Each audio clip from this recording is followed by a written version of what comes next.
నమస్కారం. నేను మీ కృష్ణను. కృష్ణ రిజాల్వ్ ఛానల్‌కు స్వాగతం. ఎంవీఆర్ శాస్త్రి గారి వాక్యాలకు ప్రతిస్పందనగా పెడుతున్న వీడియోకు రెండో భాగం. ఈ వీడియో నిన్ననే అప్లోడ్ చేయాల్సి ఉంది. నేను ఫ్రీలాన్సర్ని, అర్జెంటుగా పూర్తి చేయాల్సిన వర్క్స్ ఉండి ఇప్పటికీ ఈ వీడియో పూర్తయింది. ఎంవీఆర్ శాస్త్రి గారు చేసిన వ్యాఖ్యలు చట్టబద్ధ రాజ్యాంగం చట్రంలో సనాతనం అనే సెమినార్లోనివి. ఈ సెమినార్ను రిఫ్లెక్షన్ భారత్ యూట్యూబ్ ఛానల్ నిర్వహించింది. ఆ యూట్యూబ్ ఛానల్ ఏ మోటివ్తో నడపబడుతోంది, వారి ఉద్దేశాలు ఏంటి అనేది నాకు అనవసరం. కానీ ఆ వేదిక మీద మన రాజ్యాంగం గురించి జరిగిన చర్చ, వినిపించిన ప్రసంగాలు మాత్రం నన్ను చాలా బాధించాయి, కలవరపరిచాయి. ఎంవీఆర్ శాస్త్రి గారు చాలా పెద్దవారు. ఆయన వయసులో సగం కూడా నాకు లేదు. ఆయనకున్న అనుభవం, పాండిత్యం ముందు నా పరిజ్ఞానం దిగదుడిపే కావచ్చు. కానీ ఒక భారతీయుడిగా, రాజ్యాంగం వల్ల లబ్ధి పొందిన ఒక పౌరుడిగా రాజ్యాంగం గురించి నా గొంతు వినిపించాల్సిన బాధ్యత నాపై ఉందని నేను భావిస్తున్నాను. ఎందుకంటే నేను స్కూల్ నుంచి పౌరశాస్త్రంలో చదువుకున్నది మాత్రమే కాకుండా గవర్నమెంట్ ఉద్యోగం కోసం 4 ఏళ్ల గ్రూప్స్, గ్రామ సచివాలయం పోటీ పరీక్షల కోసం ప్రిపేర్ అవుతూ రాజ్యాంగం గురించి లోతుగా అధ్యయనం చేశాను. నా దృష్టిలో దైవం కంటే దేశం గొప్పది. భగవద్గీత లేదా ఏ ఇతర మత గ్రంథాల కంటే ఈ దేశ రాజ్యాంగమే పరమ పవిత్రమైనది. అదే మనందరికి శ్రీరామ రక్ష. ఇక విశ్లేషణలోకి వెళ్తే, ఆ సెమినార్ టైటిల్ చూస్తే చట్రంలో సనాతనం అని ఉంది. కానీ నేను ఒకటి చెప్పదలుచుకున్నాను. సనాతనాన్ని ఒక చట్రంలో ఇమర్చకూడదనే ఉద్దేశంతోనే మన రాజ్యాంగంలో సెక్యులరిజం అనే క్లాజును చేర్చారు. మతం అనేది వ్యక్తిగతమని, దాన్ని రాజ్యాంగం అనే చట్రంతో నియంత్రించడం కాకుండా ప్రతి ఒక్కరికి వారి ధర్మాన్ని అనుసరించే స్వేచ్ఛను కల్పించడమే.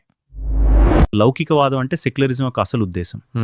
కానీ సెక్యులరిజాన్ని ఒక బూచిగా చూసేవారికి ఈ వాస్తవం, ఈ దృక్కోణం ఎప్పటికీ అర్థం కాదు.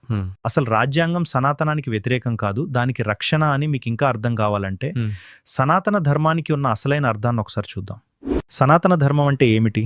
అది కేవలం పూజలకు పరిమితమైనదా, లేక అంతకంటే గొప్పదా? దీనిని మనం మన రాజ్యాంగ స్ఫూర్తితో కలిపి చూడాలి. సనాతన అంటే ఆది, అంతం లేనిది, కాలానికి అతీతమైనది. ధర్మం అంటే ధ్రువ్ అనే ధాతువు నుండి పుట్టింది, అంటే నిలిపి ఉంచేది. సృష్టిని, సమాజాన్ని సమతుల్యంగా నిలిపి ఉంచే విశ్వజనీన నియమావళే సనాతన ధర్మం. ఇది ఒక ప్రాంతానికో కాలానికో పరిమితమైనది కాదు. ప్రధాన సూత్రాలు, యూనివర్సల్ వాల్యూస్. సనాతన ధర్మం యొక్క పునాది 4 స్తంభాలపై నిలబడి ఉంది. సత్యం, ఎల్లప్పుడూ నిజాయితీగా జీవించడం. అహింస, మనసుతో కానీ మాటతో కానీ చేతలతో కానీ ఎవరినీ గాయపరచకపోవటం. దయ అంటూ కరుణ, సమస్త జీవరాశుల పట్ల ప్రేమను కలిగి ఉండటం. వసుదైవ కుటుంబకం, ఈ ప్రపంచమే ఒక చిన్న కుటుంబం అనే విశాల దృక్పథం. చాలామంది సెక్యులరిజం సనాతన ధర్మానికి వ్యతిరేకం అనుకుంటారు, కానీ అది నిజం కాదు. సనాతన ధర్మం ఒక ప్రవహించే నది లాంటిది. దీనిని ఏ ఒక్క రాజకీయ చట్రంలోనూ బంధించలేము. మరి రాజ్యాంగం హిందూ దేవాలయాలను ప్రభుత్వ ఆధీనంలో ఉంచుకోమంది. అదే సమయంలో ముస్లిం మసీదులకు, క్రిస్టియన్ చర్చిలకు ఎందుకు స్వేచ్ఛ కల్పించింది? ఇవే కాకుండా సాధారణ విద్యాసంస్థల నిర్వహణలో కొన్ని అంశాలలో అజమాయిషీ చెలాయించే ప్రభుత్వం మైనారిటీ క్రిస్టియన్ విద్యాసంస్థలను ఎందుకు మినహాయించింది? ఇది హిందూ మతాన్ని నియంత్రించటం కాదా అనే సందేహం కలుగక మానదు. ఈ సందేహానికి ఈ విశ్లేషణ ద్వారా సమాధానం వెతికే ప్రయత్నం చేద్దాం. ఈ ఏఐ ద్వారా చదివి వినిపించే రీసెర్చ్ రిపోర్ట్ వీడియోలో వినేందుకు ఇబ్బంది అయితే వీడియోను ఇక్కడే స్కిప్ చేసి డిస్క్రిప్షన్ లో రీసెర్చ్ రిపోర్ట్ లింక్ ఇస్తున్నా, చదవండి. నాకు కావాల్సింది వాచ్ అవర్స్ కాదు, వాస్తవాల్ని అవాస్తవాల్ని మీరంతా తెలుసుకోవాలి. భాగం 2, మైనారిటీ హక్కులు మరియు విద్యాసంస్థల స్వయం ప్రతిపత్తి. Article 30 and RTE act.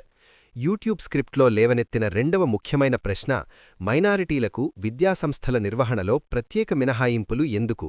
ఇది భారత రాజ్యాంగంలోని ఆర్టికల్ 30 మరియు విద్యాహక్కు చట్టం ఆర్టీఈ యాక్ట్ చుట్టూ తిరుగుతున్న వివాదం.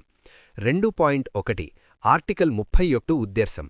రాజ్యాంగంలోని ఆర్టికల్ 30.1 ప్రకారం మైనారిటీలు మతం లేదా భాష ఆధారంగా తమకు నచ్చిన విద్యాసంస్థలను స్థాపించుకునే మరియు నిర్వహించుకునే హక్కు కలిగి ఉంటారు.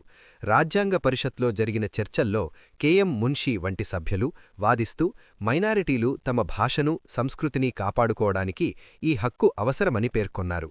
దేశ విభజన నేపథ్యంలో ముస్లింలు మరియు క్రైస్తవులు తమ అస్తిత్వం కోల్పోతామేమో అని భయపడ్డారు.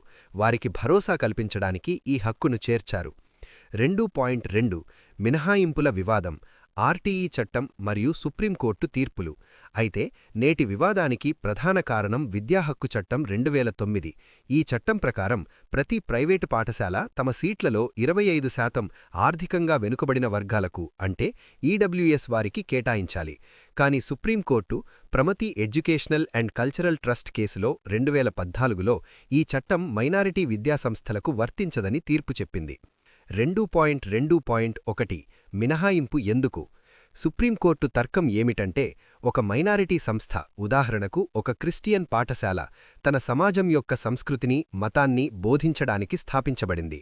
ఒకవేళ ప్రభుత్వం బలవంతంగా 25% సీట్లను ఇతరులకు కేటాయించమని ఆదేశిస్తే ఆ సంస్థ యొక్క మైనారిటీ స్వభావం దెబ్బతింటుంది. ఆర్టికల్ 30 వారికి నిర్వహణ అంటే ఎవరిని చేర్చుకోవాలో నిర్ణయించే హక్కు కూడా అందులో భాగమే. 2.3 రివర్స్ డిస్క్రిమినేషన్ ఆరోపణలు. ఈ మినహాయింపు వల్ల క్షేత్రస్థాయిలో ఒక అసమానత ఏర్పడింది. హిందూ జనరల్ పాఠశాలలు ఆర్టీఈ చట్టం ప్రకారం 25% సీట్లు ఉచితంగా ఇవ్వాలి, ప్రభుత్వం తక్కువ మొత్తాన్ని రీయింబర్స్ చేస్తుంది, ఫీజుల నియంత్రణ ఉంటుంది, అడ్మిషన్లలో ప్రభుత్వ జోక్యముంటుంది. మైనారిటీ పాఠశాలలు 25% కోటా నుండి మినహాయింపు, అడ్మిషన్లలో స్వేచ్ఛ, టీచర్ల నియామకంలో స్వయం ప్రతిపత్తి. దీనివల్ల అనేక విద్యాసంస్థలు కేవలం ప్రభుత్వ నియంత్రణ నుండి తప్పించుకోవడానికి మైనారిటీ హోదా కోసం ప్రయత్నిస్తున్నాయి. ఉదాహరణకు రామకృష్ణ మిషన్ కూడా తాము హిందువులము కాదు అని ఒక ప్రత్యేక మతశాఖ రిలీజియస్ డినామినేషన్ అని వాదించి మైనారిటీ హోదా కోరింది. కానీ సుప్రీంకోర్టు దాన్ని నిరాకరించింది. ఈ పరిస్థితి మెజారిటీ వర్గంలో రాజ్యాంగం మమ్మల్ని శిక్షిస్తోంది, మైనారిటీలను బుజ్జగిస్తోంది అనే భావనను కలిగించింది. భాగం 3 హిందూ ఆలయాలపై ప్రభుత్వ నియంత్రణ. లౌకికవాదంలోని వైరుధ్యం, సెక్యులరిజం అండ్ హెచ్ఆర్సీఈ యాక్ట్స్. యూట్యూబ్ స్క్రిప్ట్లోని మరొక కీలక ప్రశ్న.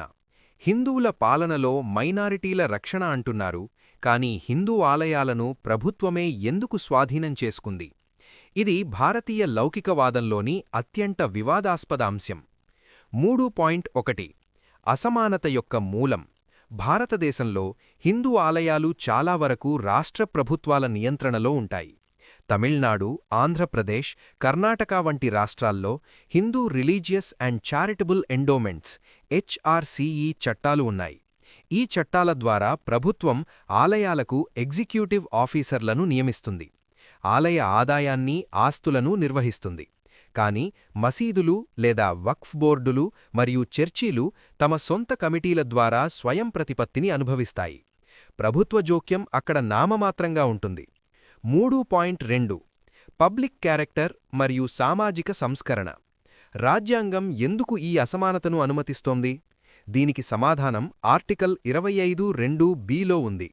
ఈ ఆర్టికల్ ప్రకారం సామాజిక సంస్కరణ కోసం లేదా హిందూ సంస్థలను అన్ని వర్గాలకు తెరిచి ఉంచడానికి ప్రభుత్వం చట్టాలు చేయవచ్చు. చారిత్రాత్మక కారణాల రీత్యా హిందూ ఆలయాలు కుల వివక్షకు కేంద్రాలుగా ఉండేవి.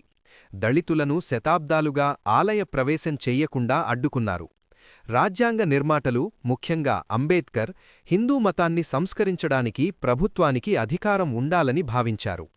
మైనారిటీ మతాలలో ఇస్లాం లేదా క్రైస్తవంలో కుల వివక్ష లేదా అంటరానితనం వంటి సమస్యలు హిందూ మతంలో ఉన్నంత తీవ్రంగా లేనందున వాటిని సంస్కరణ పరిధిలోకి తీసుకురాలేదు. 3.3 షిరూర్ మఠం కేసు మరియు లౌకిక కార్యకలాపాలు. 1954 నాటి షిరూర్ మఠం కేసులో సుప్రీంకోర్టు ఒక కీలకమైన వ్యత్యాసాన్ని చూపించింది. మతపరమైన ఆచారాలు వేరు, మతానికి సంబంధించిన లౌకిక కార్యకలాపాలు లైక్ ఫైనాన్స్, అడ్మినిస్ట్రేషన్ వేరు అని తీర్పు చెప్పింది. అయితే విమర్శకులు వాదిస్తున్నది ఏమిటంటే, ఆస్తి నిర్వహణ లౌకికమైనప్పుడు అది చర్చీలకు మరియు మసీదులకు కూడా వర్తించాలి కదా. కేవలం హిందూ ఆలయాలనే ఎందుకు లక్ష్యంగా చేసుకోవాలి? ఇది ఆర్టికల్ 14 సమానత్వం మరియు ఆర్టికల్ 26 మత సంస్థల నిర్వహణ హక్కుకు విరుద్ధమని జె. సాయిదీపక్ వంటి న్యాయ నిపుణులు వాదిస్తున్నారు. భాగం 4 సామాజిక విప్లవం మరియు కుల నిర్మూలన. Social revolution and article 17. యూట్యూబ్ స్క్రిప్ట్లోని కుల వివక్ష నిర్మూలనలో రాజ్యాంగం పాత్ర అనే ప్రశ్నకు సమాధానం ఇక్కడుంది. భారత రాజ్యాంగం కేవలం పరిపాలనా గ్రంథం కాదు, అది ఒక సామాజిక విప్లవ పత్రం, సోషల్ రెవల్యూషనరీ డాక్యుమెంట్ అని గ్రాన్విల్ ఆస్టిన్ వర్ణించారు. 4.1 ఆర్టికల్ 17 అంటరానితనం రద్దు. రాజ్యాంగంలోని ఆర్టికల్ 17 అత్యంత విప్లవాత్మకమైనది. ఇది అంటరానితనాన్ని ఏ రూపంలోనైనా పాటించడాన్ని నిషేధించింది. ఇది కేవలం ప్రభుత్వానికి వ్యతిరేకంగా ఉన్న హక్కు కాదు, ఇది వ్యక్తులకు వ్యతిరేకంగా కూడా పనిచేస్తుంది. అంటే ఏ వ్యక్తి కూడా మరొక వ్యక్తిపై కులం పేరుతో వివక్ష చూపకూడదు. 4.2 హిందూ సమాజంలో ప్రభుత్వ జోక్యం. ముందు చర్చించినట్లుగా ప్రభుత్వం హిందూ ఆలయాల్లో జోక్యం చేసుకోవడానికి ప్రధాన కారణం కుల వ్యవస్థను నిర్మూలించడమే. ఆర్టికల్ 25(2)(b) ద్వారా ప్రభుత్వం ఆలయాలను దళితులకు కూడా తెరిచేలా చేసింది. తద్వారా రాజ్యాంగం హిందూ సమాజాన్ని ప్రజాస్వామీకరించడానికి ప్రయత్నించింది. ఈ ప్రక్రియలో మెజారిటీ మతంపై ఎక్కువ నియంత్రణలు విధించాల్సి వచ్చింది. పాశ్చాత్య దేశాల్లో చర్చ్ మరియు ప్రభుత్వం వేరువేరుగా ఉంటాయి, వాల్ ఆఫ్ సెపరేషన్. కానీ భారతదేశంలో ప్రభుత్వం సామరస్యపూర్ణ దూరం, ప్రిన్సిపల్ డిస్టెన్స్ పాటిస్తుంది. అంటే అవసరమైనప్పుడు, ఉదాహరణకు కుల వివక్షను అంతం చేయడానికి ప్రభుత్వం మతంలో జోక్యం చేసుకుంటుంది.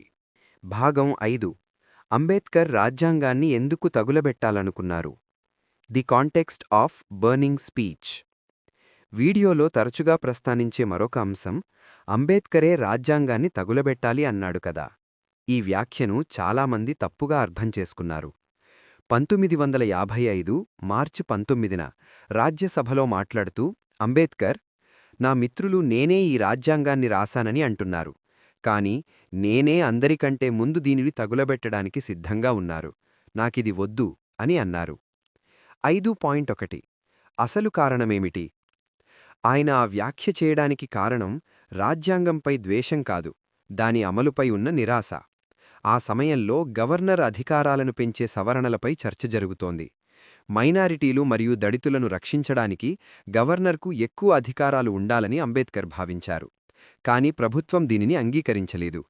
మెజారిటీ వర్గం అంటే హిందువులు మైనారిటీలను అణిచివేస్తే ఈ రాజ్యాంగం ఎవరికీ ఉపయోగపడదు, అప్పుడు దీనిని తగులబెట్టడమే మంచిది అని ఆయన హెచ్చరించారు.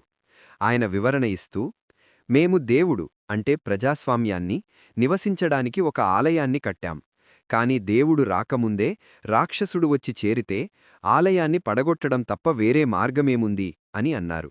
అంటే రాజ్యాంగం ఎంత గొప్పదైనా దానిని అమలు చేసే నాయకులు చెడ్డవారైతే రాజ్యాంగం కూడా చెడ్డదిగా మారుతుంది. ఇది ఆయన ఆవేదన, తిరస్కరణ కాదు. ముగింపు. ఈ విశ్లేషణ ఆధారంగా యూట్యూబ్ వీడియోలో లేవనెత్తిన ప్రశ్నలకు సమాధానాలు ఈ విధంగా ఉన్నాయి. 70% బ్రిటిష్ చట్టమేనా? అవును, పరిపాలనా యంత్రాంగం వరకు ఇది నిజమే.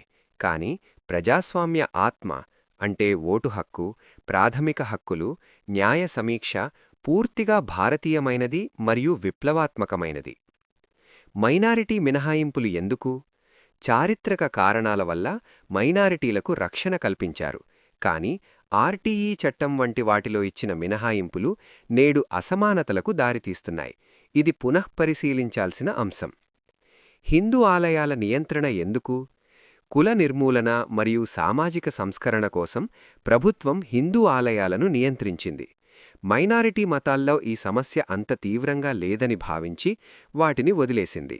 అయితే దశాబ్దాల తరువాత కూడా ఈ నియంత్రణ కొనసాగడం కేవలం ఆర్థిక వనరుల కోసమే అనే విమర్శ సహేతుకమైనదే.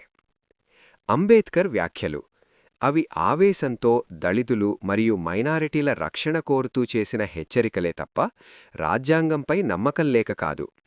రాజ్యాంగం ఒక స్థిరమైన రాయి కాదు, అది మారుతున్న సమాజానికి అనుగుణంగా మార్చుకోగలిగే ఒక జీవన పత్రం.